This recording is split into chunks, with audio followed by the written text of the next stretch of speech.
How's it going, everybody? This is the Nitty Gritty. My name is Chad. With me is Leonard. This is a show about wrestling. However, one of our newest segments, this is the first time we're doing it. Tentatively, we're calling it Random Match Reviews, where one of us has sent the other one a match to watch randomly out of the blue, and then we will share our thoughts here for you all. And it could be any type of match, which is pretty much what this one was. And I'm going to let Leonard introduce it because he's the one that sent it to me. So, Leonard, go ahead. Yeah, this is from June of 1997 on Raw. It was the opener that night. It is Bobby Fulton versus Tommy Rogers. The Fantastics explode. And I love that. That's what they should have said on commentary. Yes. And commentaries by Jim Ross and Vince McMahon, and I'll get to that in a moment. But let me tell you how I originally found this match. A few years ago, my friend Brian went with me to an indie wrestling show nearby where Ricky Steamboat was at.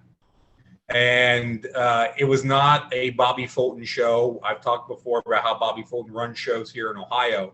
But the promoter rented his ring, and Bobby was there, and they were having some trouble getting the ring set up. And so Bobby got on mic and cut like a 5-minute promo, hyping the show, hyping the fans, getting things going. And my friend Brian was just like, who is that guy? It's very old school, and just the way that he, could work a mic. And I said, oh, it's a guy named Bobby Fulton. And then in the match, you could tell he was older. But again, Brian recognizes, oh, he knows how, tell a story and put a match together and how to move in the ring and all this. So I looked up some YouTube matches of Bobby Fulton to send him, and I found this. I'd never seen it, never heard about it. And supposedly the background here is that Jim Ross was pushing a light heavyweight division for the WWF at the time. And this was right around the time where WCW was starting to really get traction with their cruiserweight division. Right. And so Jim Ross, of course, had Fulton and Rogers on speed dial and had them come in to kind of show Vince what this could be. And I don't believe we today would consider Fulton and Rogers to be traditional cruiserweights. Right. But certainly at the time, they worked a style different than maybe your bigger wrestlers. And on commentary, you hear Vince basically flat out asking Jim Ross, who are these guys? Right. What is their style? What is their story? And I like how Jim subtly puts over why Bobby is working heel and Tommy's working face. I can see that being a coin flip before they walked out.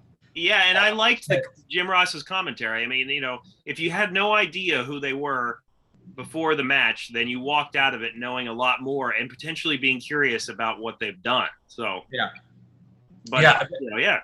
But it's under 5 minutes, and it feels more like an exhibition.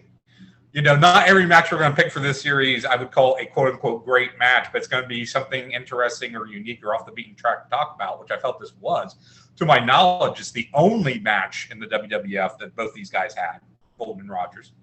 And, it felt kind of like if you would bring in a class, a wrestling class, Tommy Rogers going, here's how you do a head scissors. Bobby Fulton saying, hey, here's how you do an elbow off the apron and you don't hurt yourself and you don't hurt your opponent. The elbow off the apron is probably the best spot in the match that Fulton does on Rogers. Rogers does some nice head scissors. It's a very quick match, but just an interesting. Yeah, I mean, I found it to be a really solid short TV match. Yes. Good work by both guys, and the finish being used before it was named this was the Unprettier. Oh, yeah. Which I found to be fascinating. I thought the Christian invented that move, and clearly somebody has done it before. But I found that interesting. I was like, wow, that's actually how it's going to end. And, Bobby Fulton, somebody needs to ask him why he chose the tights that he did. Because yes, yeah, I've seen these tights before. I forget who used tights like this before, other than Flo Joe in the Olympics. But, I don't know. I think that's why in our previous stupid question edition, Leonard, I asked you what attire you would wear because I was thinking, subconsciously about his tights here being without one leg and without one leg, which is just odd to look at. Yeah, it's a long tight and a short trunk put together. And I know someone recently or wrestlers in the past 5 years or so has worn tights like that. I just don't remember who it was. But yeah, it's really well. Next time I run into Bobby Fulton at a show, I'll have to ask him about that and see if he And they remembers. do the Chillicothe name drop, which is that's why I thought you sent this to me, because they mentioned Yes. Chillicothe, and of course Leonard and I went there to a convention. So it was fun to watch this. It wasn't long. Mm-hmm. It is worth watching. It's available on YouTube, June 16th, 1997, as Leonard said.